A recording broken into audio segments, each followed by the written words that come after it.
తిరుప్పావై పాశురములు 16వ రోజు. మన ధనుర్మాస వ్రత మహోత్సవంలో గత 10 పాశురాల్లో ఒక 10 మంది జ్ఞానుల అనుగ్రహాన్ని మనపై పడేట్లు చేసింది మన ఆండాళ్ తల్లి. ఈరోజు వారందరినీ మనతో కలిపి నందగోప భవనానికి తీసుకువచ్చింది. ఆ నందగోపుడినే మనం ఆచార్యుడు అంటాము. ఎందుకంటే భగవంతుణ్ణి తలచి భగవంతుణ్ణి తనలో కలిగి ఆనందించేవాడు కాబట్టి ఆయన నందుడు. ఆ భగవంతుణ్ణి దుష్టుల దృష్టిలో పడకుండా దాచి గోప్యంగా ఉంచేవాడు. అందుకే ఆయన గోపుడు. ముందుగా మనం చేరాల్సింది ఆచార్యుని వద్దకు. అందుకే ఆండాళ్ తల్లి మనల్ని ఆచార్య భవనానికి తీసుకువెళుతుంది. ఆ భవనంకు ఒక తోరణం, ఒక ధ్వజం కట్టి ఉన్నాయి. ఇదే నందగోప భవనం అని మన వాళ్ళంతా వచ్చారు. నందగోకులం కదా, ఎప్పుడు ఏదో ఒక అసురుడు వస్తాడేమోనని చాలా కాపలా ఉండేది. వీరంతా అక్కడికి రాగానే అక్కడ ద్వార పాలకులు అప్రమత్తం అయ్యారు. ఆండాళ్ ముందుగా వాళ్లను ప్రసన్నం చేసుకుంటుంది. నాయగనాయ్ నిన్ర నాయకుడవై ఉండే నందగోపనుడై నందగోపుడి కోయిల్ కాప్పానే భవనాన్ని కాపాడేవాడా. నందగోపుడెందుకు మాకు, అసలు నీవే మా నాయకుడివి. చిన్న పిల్లల్ని చూసి ఆయన కంటితోనే అంగీకారం చెప్పాడు, లోనికి పంపాడు. అక్కడ ఇంకో ద్వారపాలకుడు ఉన్నాడు. అక్కడ కొడిత్తోండ్రం ఒక గరుడ ధ్వజం ఉన్నది.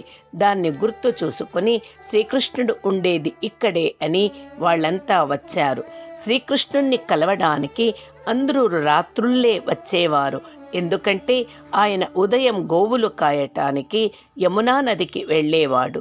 మరి ఆ నందగోకులంలో భవనాలు అన్నీ ఒకేలా ఉండటంతో తనను చేరాల్సిన వారు పొరపాటుతో వేరే ఇంటి తలుపు తట్టకుండా భగవంతుడు చేసుకొన్న ఏర్పాటు ఆ గరుడ ధ్వజం.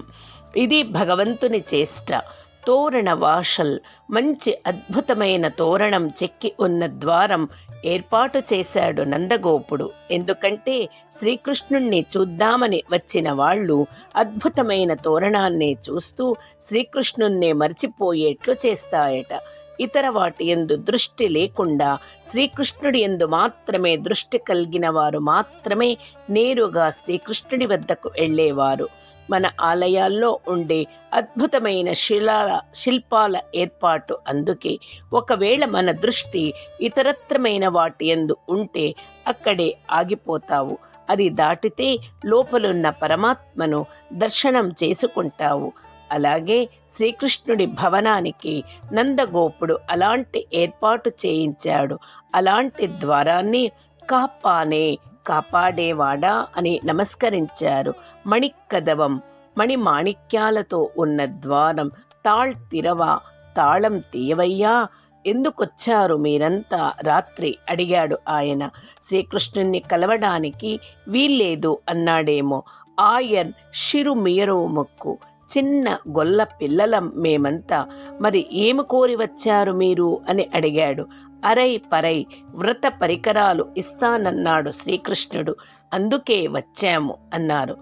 ఓ, ఏదో ప్రయోజనం కోరి వచ్చారు కదా, అయితే తెల్లవారిన తర్వాత రమ్మని చెప్పాడు.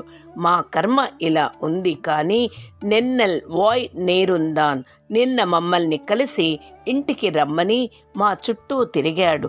ఇప్పుడు మేం ఆయన చుట్టూ తిరగాల్సొస్తుంది.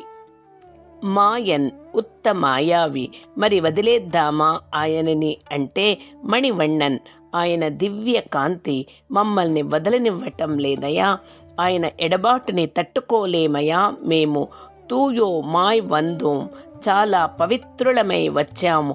ఇతరత్రా ప్రయోజనాల కోసం రాలేదు.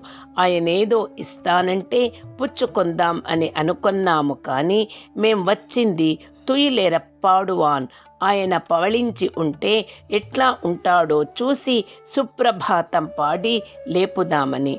వాయాల్ మున్నం మున్నం మాత్తాదే అమ్మా, అమ్మా స్వామి, ముందు నీవు నోటితో అడ్డు చెప్పకుండా నీ నేషని లైక్కదవం, శ్రీకృష్ణ ప్రేమచే సుదృఢంగా బంధించబడి ఉన్న ఆ ద్వారాలను తెరువు.